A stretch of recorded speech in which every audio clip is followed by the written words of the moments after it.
Serikali ya Chad imetangaza rasmi kuanza mchakato wa kujiondoa katika mahakama ya kimataifa ya uhalifu ya ICC, hatua inayoongeza idadi ya mataifa yaliyohoji uhalali na usawa wa mahakama hiyo katika kushughulikia kesi za uhalifu wa kivita, mauaji ya kimbari na makosa dhidi ya ubinadamu.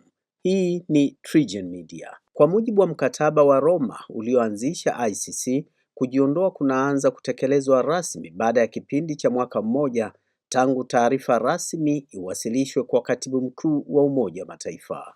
Chad imeeleza kuwa moja ya sababu kuu za uamuzi huo ni kile ilichokiita ubaguzi wa kijiografia, ikidai kuwa tangu ICC ianze kufanya kazi mwaka 2002, sehemu kubwa ya uchunguzi na mashtaka yake imeelekezwa kwa mataifa ya Afrika pekee.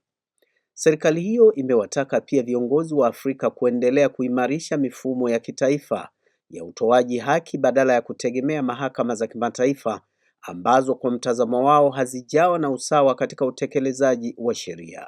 Chad si mwanachama mpya wa ICC. Taifa hilo lilisaini mkataba wa Roma mwaka 1999 na kuridhia Novemba mosi mwaka 2006, hatua iliyoifanya kuwa mwanachama kamili wa mahakama hiyo. Kwa karibu miongo miwili sasa imekuwa ikishirikiana na ICC kabla kutoa uamuzi huo wa kujitoa mwaka 2026. Hatua ya Chad ni moja kati ya nchi kadhaa ambazo zimeanzisha mchakato wa kujiondoa ICC katika kipindi cha hivi karibuni. Burkina Faso, Mali na Niger tayari ziliwasilisha taarifa zao rasmi kwa Umoja wa Mataifa mwezi Juni mwaka 2026 zikidai mahakama hiyo inatumia haki ya kuchagua na haitekelezi sheria kwa usawa wa mataifa yote. Hata hivyo, ICC imesisitiza kuwa kujitoa kwa nchi hiyo mwanachama hakuondoi wajibu wake wa kushirikiana katika uchunguzi wa kesi zilizokuwa tayari zimeanza kabla ya kujitoa kwake.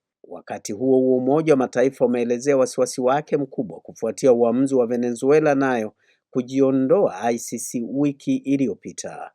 Tume ya Umoja wa Mataifa inayochunguza hali ya haki za binadamu nchini humo imesema hatua hiyo inaweza kudhoofisha uwajibikaji na kuongeza mazingira ya kutodhibitiwa kwa wanaotuhumiwa kwa ukiukaji mkubwa wa haki za binadamu. Serikali ya Venezuela kwa upande wake ilidai kuwa ICC imekuwa na upendeleo wa kijiografia, ikieleza nguvu zake zaidi zinaelekezwa kwa mataifa ya Afrika na Amerika ya Kusini, jambo ambalo wanadai kuwa ni dosari kubwa katika mnyororo wa kusaka haki.